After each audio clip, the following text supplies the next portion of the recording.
Shalom, salam sejahtera bagi kita semuanya. Senang sekali saat ini kita bisa kembali bersama-sama di dalam acara kesehatan dengan topik low back pain. Saat ini kita akan pelajari bersama-sama apakah itu low back pain. Low back pain atau yang sering sekali masyarakat awam sebutkan adalah nyeri punggung bawah. Nah, nyeri punggung bawah ini banyak sekali kita temui di kehidupan sehari-hari. Baik itu pada pria ataupun wanita, ya. Nyeri punggung bawah ini adalah rasa yang tidak nyaman yang kita jumpai di daerah punggung bagian bawah dan bersifat lokal ataupun radikuler. Nyeri yang bersifat lokal ini yaitu nyeri yang hanya dirasakan oleh penderita di bagian punggung bawah.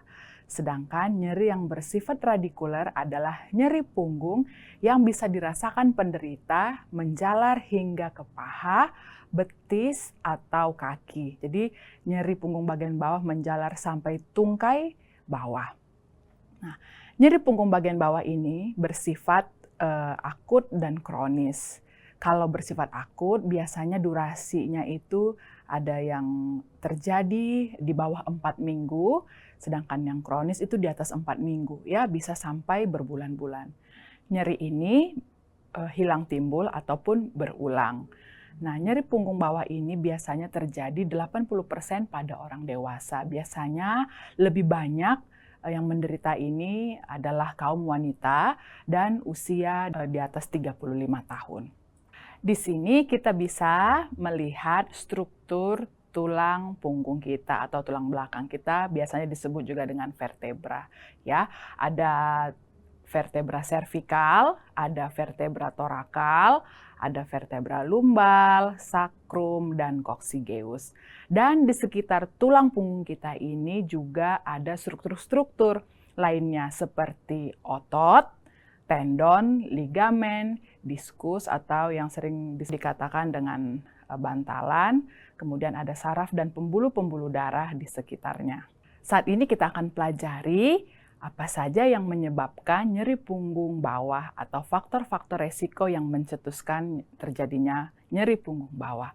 Yang paling banyak adalah sprain atau strain yang sering disebut dengan keseleo atau regangan ligamen ataupun otot-otot di sekitar tulang belakang kita. Nah, ini bisa disebabkan karena aktivitas kita yang terlalu berlebihan, cedera saat berolahraga, ataupun trauma. Nah, penyebab yang berikutnya adalah infeksi.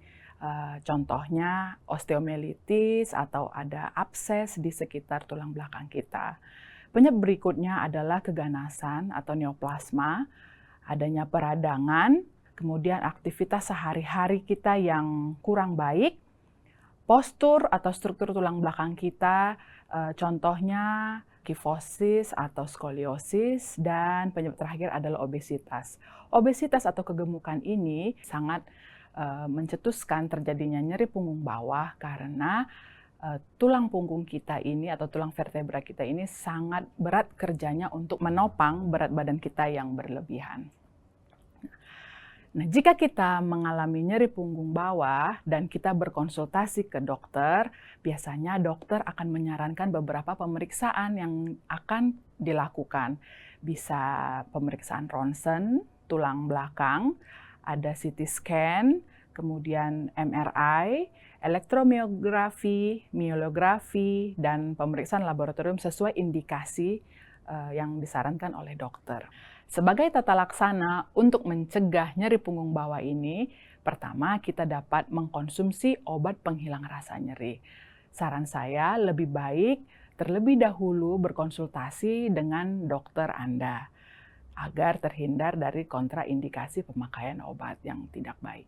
Kemudian, tata laksana berikutnya kita bisa bed rest atau istirahat atau tirah baring di alas yang datar dan keras. Kemudian tata laksana selanjutnya adalah kita mengatur berat badan kita. Jadi kita mencapai berat badan yang ideal agar tulang punggung kita tidak terlalu berat menopang berat badan kita. Kemudian, jika nyerinya muncul, kita boleh kompres dengan kompres air panas ataupun kompres air dingin. Tata laksana selanjutnya, kita juga boleh melakukan masase atau tindakan fisioterapi. Sebelumnya berkonsultasi dengan dokter. Kita juga boleh memakai korset ataupun tongkat. Kemudian aktivitas sehari-hari yang bisa kita laksanakan berolahraga ringan seperti jalan kaki, berenang, atau naik sepeda. Tata laksana selanjutnya yang sangat penting adalah kita bisa merubah perilaku kita sehari-hari. Nah, kebiasaan kita sehari-hari yang tidak baik ini bisa saja menyebabkan nyeri punggung bawah karena posisi atau struktur tulang vertebra kita yang kurang baik. Contohnya pada saat kita mengendarai kendaraan atau menyetir, kemudian pada saat kita bekerja di depan laptop, pada saat kita membaca, pada saat kita mengangkat beban, ataupun saat kita berjalan dan tidur. Posisi-posisi yang disarankan agar tulang punggung kita dalam posisi keadaan yang baik adalah, kita bisa lihat dari gambar yang ditampilkan, posisi yang baik pada saat kita bekerja di depan layar monitor adalah posisi yang tidak membungkuk. Jadi kita lebih baik bersandar di sandaran kursi, tegak, layar komputer kita itu sejajar dengan pandangan mata kita. Dan tangan kita juga posisinya sejajar dengan meja tempat kita bekerja. Nah, contoh berikutnya adalah pada saat kita berdiri ataupun berjalan. Memang disarankan kita posisi yang tegak supaya tulang punggung atau vertebra kita itu tidak membungkuk ke depan. Contoh berikutnya adalah kebiasaan pada saat kita mengangkat beban. Nah, ini sering sekali terjadi di kehidupan sehari-hari. Biasanya pada saat posisi berdiri, ketika kita mengangkat beban, kita langsung tunduk ke bawah. Disarankan untuk menghindari nyeri punggung bawah, pada saat kita mengangkat beban dalam posisi berdiri, sebaiknya kita harus jongkok dulu, ya, ditahan oleh kaki kita, kemudian kita angkat beban, dan beban kita itu tidak melebihi garis mata kita. Jika terlalu berat, kita boleh meminta bantuan dari teman-teman sekitar kita untuk mengangkat beban. Nah, ini adalah contoh berikutnya, ada gambar yang ditampilkan pada saat berjalan dengan tegak lurus, posisi tegak lurus, kemudian pada saat bekerja di depan layar monitor atau di depan meja, posisi tegak, kemudian pada saat berkendara, menyetir mobil, dan pada saat membaca buku. Tidak disarankan dalam posisi yang membungkuk ke depan. Pada saat kita tidur, disarankan adalah tidur dengan alas yang datar dan agak keras. Baik Bapak Ibu sekalian, kiranya topik kesehatan yang saya bawakan pada saat ini dapat bermanfaat bagi kita semuanya, sehingga kita bisa terhindar dari nyeri punggung bawah atau low back pain. Terima kasih, Tuhan Yesus memberkati kita.